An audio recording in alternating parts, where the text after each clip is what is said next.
Hello knockouts, TonyaTko here, and today we're going to talk about following your dreams, the long stretch, and what to do when your friends are not really on board for the duration. Like maybe at first they think it's a good idea, or maybe they don't think it's a good idea, and then as you proceed to have some issues actualizing your dreams, what to do when the people around you are not as supportive. I'm making this video for people who may be going through the same thing that I'm going through right now. So just to give you a little bit of a little update, I closed TKO Skin in July of last year to pursue the TonyaTko show. So I went to Los Angeles. Things in Los Angeles were not really panning out, so I decided to get on the road to write my books. To write my book, and then I realized on the road that I'm actually writing 2 books and a workbook. Along the way, I came out to Central America to get an apartment and write for 6 months. And right now we've just gotten into May. I've only gotten my table of contents done, and I've had a bunch of trials and tribulations along the way. And I spoke with a friend of mine the day before yesterday, and he was basically like, "Why did you close your business? You need to reopen the business. Why are you on the road again? What's the purpose of this trip?" And just going on and you know, sometimes it's difficult because it's like, while sometimes we forget why it is that we're doing certain things, and when you have people around you who you have to constantly defend yourself to, it can become tiring. I know that it's very difficult in the first place to even branch out and attempt your dreams. So many people are filled with so much fear. So doing something is always better than doing nothing. I'll say this. There will come a time in your life where you realize that the life that you're living may or may not be a life that feels comfortable, that feels familiar, that feels purposeful to you.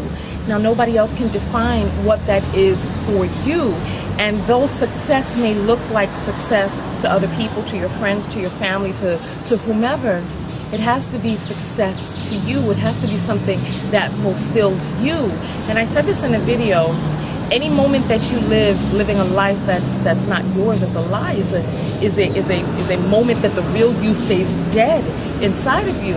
And that's a very harrowing, gnawing feeling when there's a part of you that's calling out for something, and it's being muffled and stifled inside. So I suggest that you really dig deep inside of yourself to find what is truth for you. And you know what? The universe will send you cues and clues along the way and help guide you along your path. I did that video, How to Hear the Voice of God, and you know, the voice of God, the voice of your higher self, the voice of your spirit, your guides. It speaks to you in so many different ways. When I was in Panama, I decided to go to this international film festival, and I ended up seeing this Japanese animation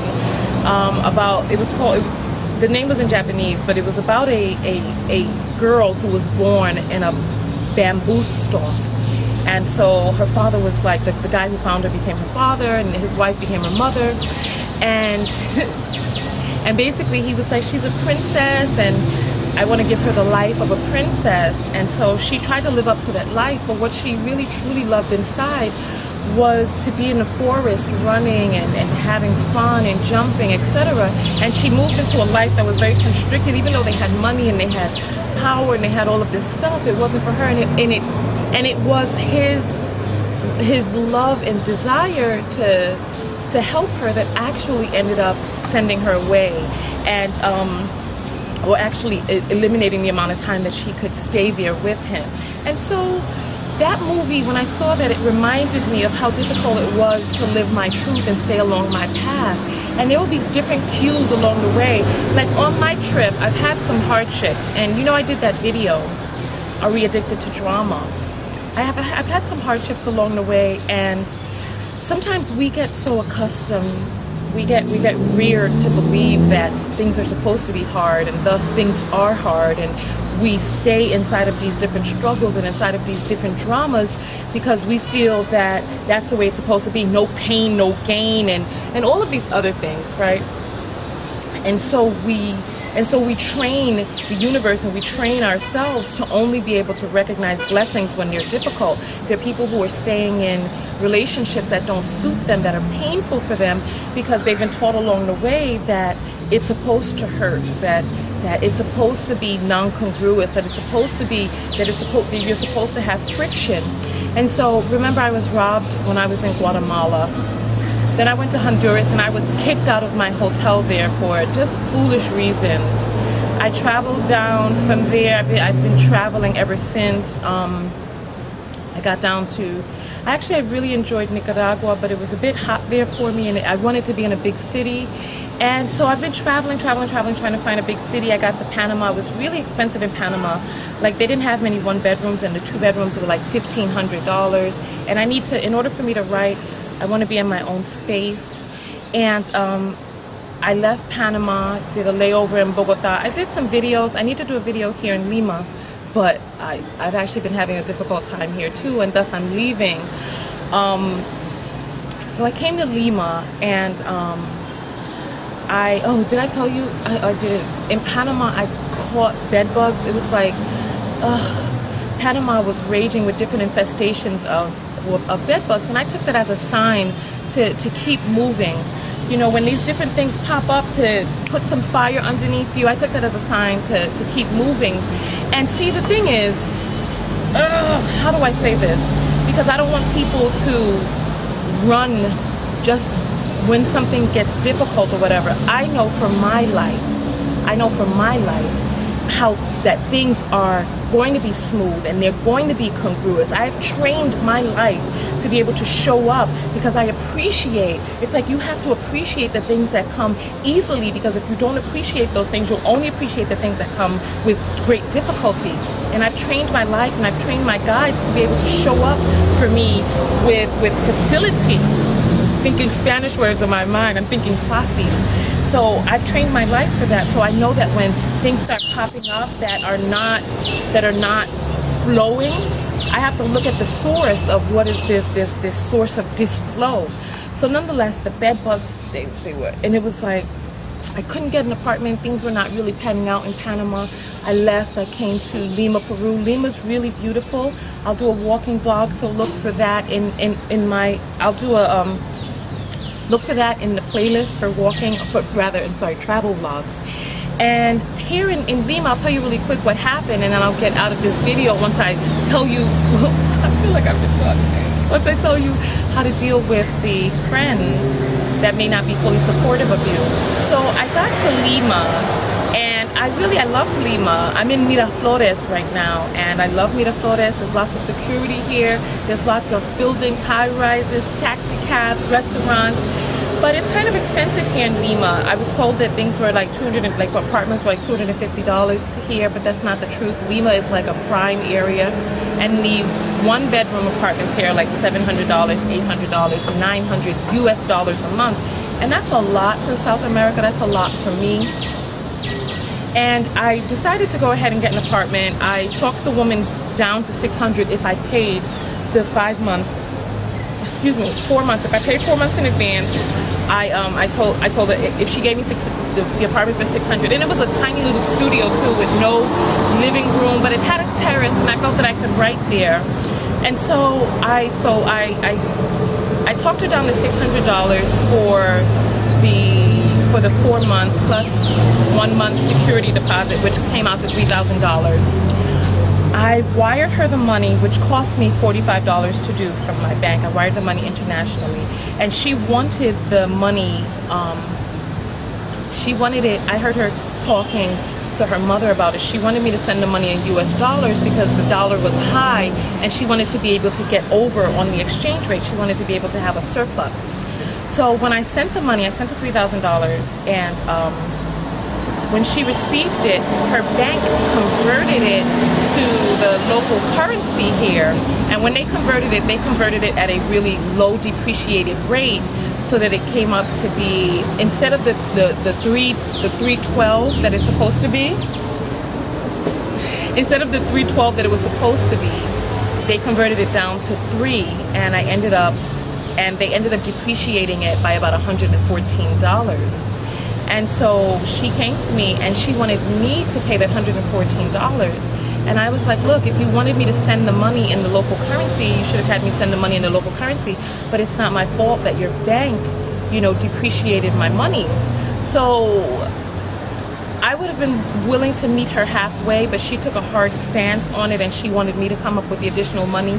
And I took that as a sign that things were not congruous, because first of all, it took a lot to be able to get the $3,000 to get the $3,000 in one account to be able to wire to her. It took a lot for that to happen and a lot of drama. And that was the first indication that something was not right. And then with this, that was the final straw. And I decided for my life to take a look at the circumstances and see what's going on and what's happening and what can be done differently. What are my guides trying to tell me? What is the universe trying to tell me that this is not flowing? So I decided to really listen to my heart. When I was in, the funniest thing, listen, the funniest thing, when I was in Guatemala, I met a young lady who was from Argentina. She was from Buenos Aires, and she told me about Buenos Aires and the value of the dollar out there, and the cost of the apartments. And there was something about Buenos Aires that was really attractive to me. But I've been trying not to go to Buenos Aires because I'm like, when I was in Central America, I did not want to come to South America. I wanted to stay in Central America. And I tried the different countries along the way. And then when I was in Panama, I met the young lady who was like, okay, you know, come to Lima.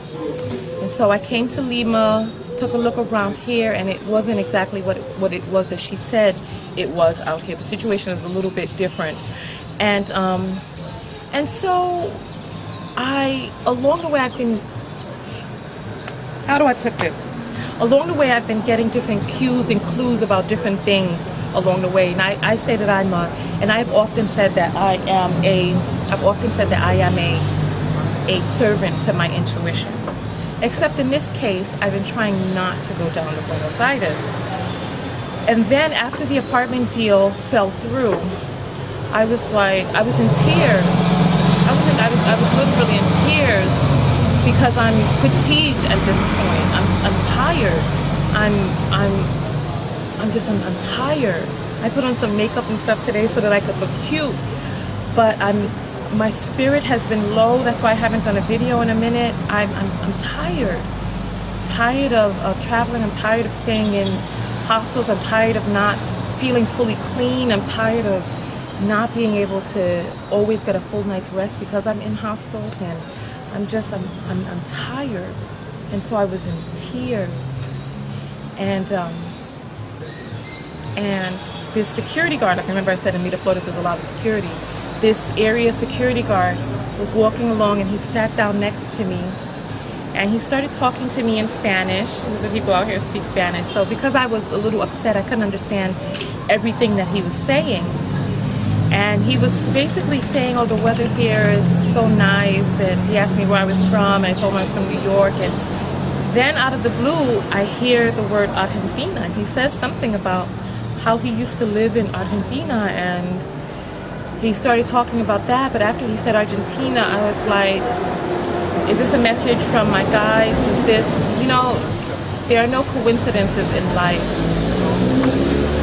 Everything happens for a reason. And can I make a quick segue? I just want to make a quick segue. After I did that video, How to Hear the Voice of God, I thought about my mother, because my mother passed away when I was 19. And so I don't feel the connection always with my mother. You know, she's gone and she's passed over, etc. And after I did the video, I was wondering, why is it that I've never seen any symbols, you know, from my mom, and I haven't for quite some time. I actually haven't. My mother, her favorite animal was the elephant. She used to have elephants lined up all over her room, bronze elephants, silver elephants, porcelain elephants, wood elephants, stone elephants, crystal elephants, glass elephants. She used to have just elephants all over the place. And so I was like, I'd love to be able to, you know, to get a sign, you know, from my mom. And then, like, how many days was it after? Maybe a little while after, I was in this really beautiful place, Lanquin, in Guatemala, where they have these beautiful falls. And I ended up seeing a person who had a big elephant tattoo on his calf. And I was like, you know, I just kind of brushed it off, right? And then I turned, the other person right in front of him had another elephant, had a string of elephant tattoos around her ankle. And then I asked him about his tattoo, and I asked her about hers, and I asked them whether or not they knew each other, and they did not know each other. They just happened to be standing right in front of me at the time that I happened to look down and see this elephant and see her. And then after I was like brushing it off, I looked and I was like, I saw her tattoo, and I was like, you know, this can't be coincidence, you know. So I took that as a sign. And lately I've been getting a lot of numerological number signs, like on my phone. Like when I look at the time, I'll see certain numbers that have certain universal meanings, etc. So this instance, I'm sitting there and I'm distraught, and this guy comes, sits next to me, and he just out of the blue mentions that he used to live in Argentina. I don't know if he felt called to come over and sit next to me, and after he said that, he got up and he walked away. So he just came and he dropped that jewel, and then he went on his way. And so I decided to give in. I don't know what's calling me to Argentina, but I decided to give in and go. And so I have a bus that's leaving today. It's going to take 3 days to get there. And I've been like kind of trying to fight it until that guy came and sat down next to me, and I'm like, I'm just going to go ahead and go. And so I was talking to a friend of mine the other day, and my friend is going through his own stuff. And so he was like, why are you there? What is this? And I started to defend myself, and I started because I'm like, he knows why I'm here. He knows why. He was there when I closed my business and what it was that I went through to close that. And he knows that I'm on the road to write my books. And in my life, he was like really coming down hard on me. And usually, I usually just get off the phone with him or change the subject, because shining the spotlight down on me when I'm down and I'm feeling broken is difficult, because then it's like, then I have to start defending myself to him and defending myself on the inside when I'm asking myself, why am I here? You know, so I actually drummed up the courage to reiterate why it is that I'm here, what it is that I'm doing, and to give him the reminder.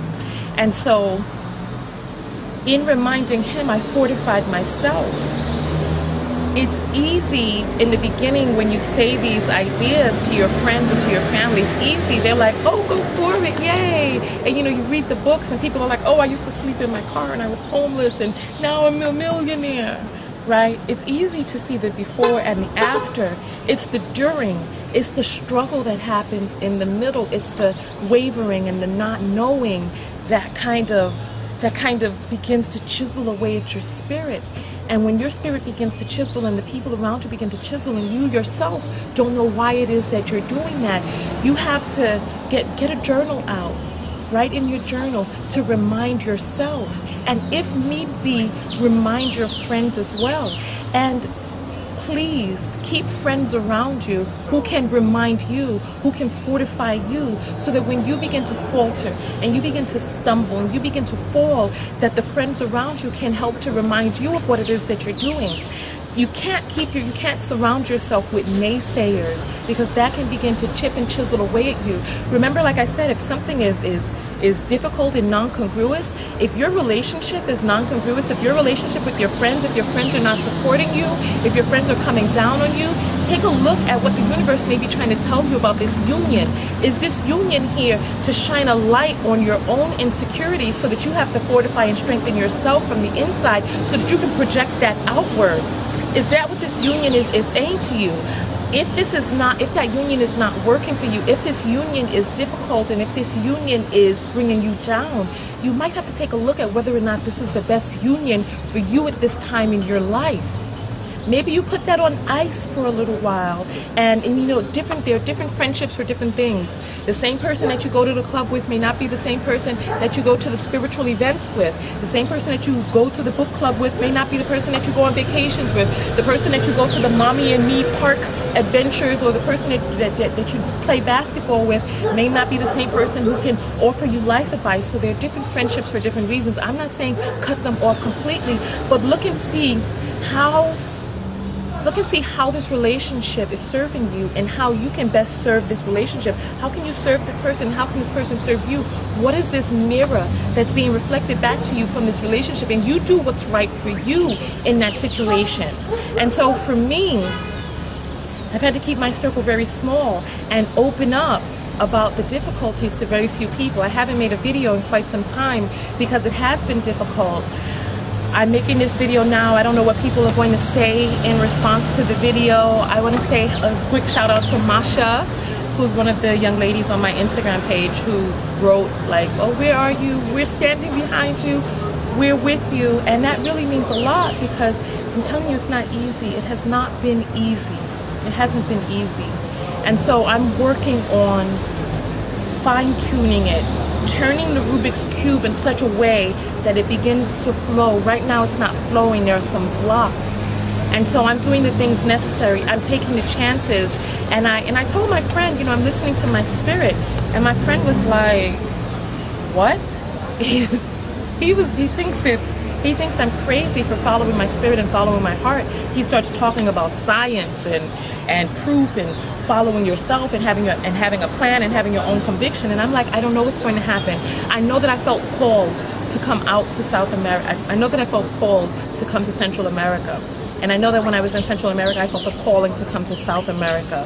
I don't know where I'm going. I don't know what's going to happen. I know I've been called out here to write my books.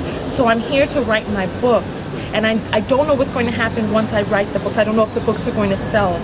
Well, I know my books are going to sell. I don't know what's going, you know, I'm also applying to grad school, and the scholarship deadlines and being able to do this on the road and being able to get my paperwork in and finish the process for matriculation, and all of this has been a process. And so I don't know what's going to happen. But I'm listening to my heart, and I'm listening to my spirit, and I don't feel that I can go wrong this way. You know, there are a lot of different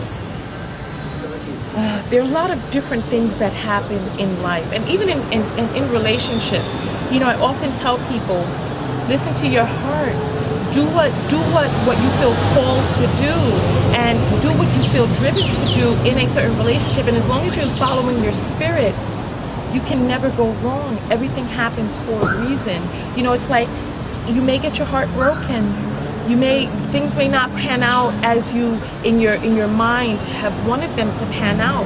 But if you were true to yourself, truly true to yourself, you can say that you operated in that relationship with authenticity, that you spoke truth.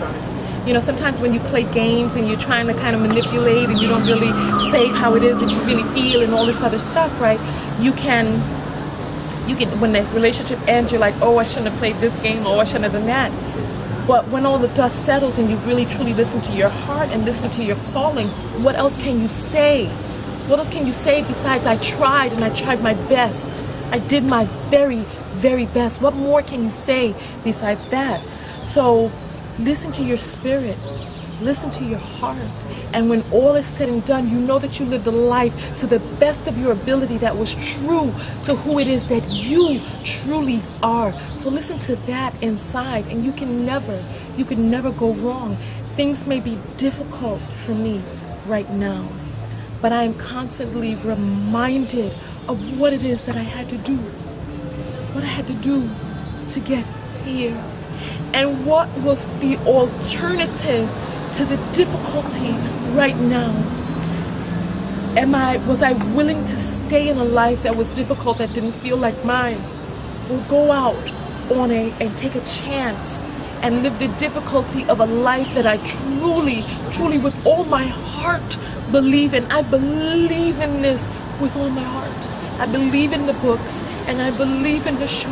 I believe in it with everything, every fiber of my being. I know that I'm going in the right direction, and I may not be able to fully explain it and justify it to anybody else, but I know in my heart, and when I wake up in the morning, sometimes it's hard, but I know that I'm going along the right path. I know, and I feel guided, and I feel the calling, and I feel the pulling, and I'm going in that direction, and I don't know what's going to happen. I have never known what was going to happen along this way, but I'm following, and maybe I can do a better job of being a better servant to my intuition instead of having the push-pull like this. I did not want to come all the way south because the distance is long. When sometimes when we're in the United States, we don't realize how big some of these countries are. South America is a continent. Even in Guatemala, even in Central America is much smaller than South America, but it took me 40 hours or by bus to get from Nicaragua to Panama. It was supposed to take about 26-30. There was some delays along the way, but that was a long distance. It's taking me non-stop going from Peru to Argentina. It's going to take me, they said 2 days, 20 hours. And you know there's 24 hours in a day, so that's 3 days right there of non-stop driving. And if you look at the distance on the map, it's long. I didn't want to. I was like, please, whatever. I was like begging with the universe. I was like, please, whatever it is that I need to come my way, can you just bring that here? Can you bring that here to me in Central America? And then I was like, when I was here in Lima, I was like, please, can you just bring that here to me in Lima? But I don't know what it is that I'm being led to do. And so I'm sitting here before you with my guards down, and I can only tell you from my own experience, with me being in the thick of my own experience right now. Follow your heart, follow your dreams, follow your spirit. Because when all is said and done, you know what comes to mind right now? That song, I Did It My Way. I'm gonna go listen to that right now. I think it's by Frank Sinatra. I did it my way. So listen, if you made it to the end of this video, please write this in the comments. Write what it is that you did your way. Write your comment and then write what it is that you did your way. And as soon as I get internet connection, they say there's internet connection on the bus. I'm supposed to be riding on a really nice bus. So I will respond back to your comment within the first 2 days. And send me some words of encouragement, please. I could really use some right now. I've been kind of wavering in between, you know, strength and weakness, and I could really use some encouraging words right now. So listen, I love you all, and send me some positive vibes, some positive strength my way. Let's hug me. I love you all so very, very, very, very much. I love you so very much. So go out there and love one another. And most importantly, what? That's right, love yourself. And if you see that I haven't made a video in a while, please tap me on the shoulder and reach out to me, because when I'm not making videos, I don't make videos when well, number one, it's twofold. When I don't make videos, I begin to feel down. And if I haven't made a video in a while, I feel down. Or if I don't make videos when I'm feeling down, like I try to avoid the videos because I feel like I don't really have much to give, you know, and I don't want to bring other people down. But I kind of need a tap on the shoulder sometimes to kind of force me to come out of that, because even when I'm down and I tell a story about what it is that I'm going through, I know that that helps people. I know that there was someone who felt called to watch this video because this was a message that they needed at their time, at this time in their life. And so I made this video. So tap me on the shoulder, and when you see that if I haven't made a video in a week, because I should be making videos every week, if I haven't made a video in a week, something's not right with my spirit, something's going on. So just tap me. When I was going through that bed bug situation, I did not want to make videos. I was like, people are going to be like, I told you so. Why are you staying in hostels? Hostels are dirty, this, that, and the other. Why don't you get your own room? This, blah, blah, blah, etc., etc. And so, oh, wow, my skin is, I'm looking good. Oh, goodness, girl. Anyway, listen, I love you all very much. Let's hug again, okay? Talk to you later. Oh, love, love, love, love, love. TonyaTko, and I'm out. Make sure you come over to my website, TonyaTko.com. Join my mailing list. I have a free guide there, how to truly love yourself and heal old trauma. And we will stay in touch. Peace.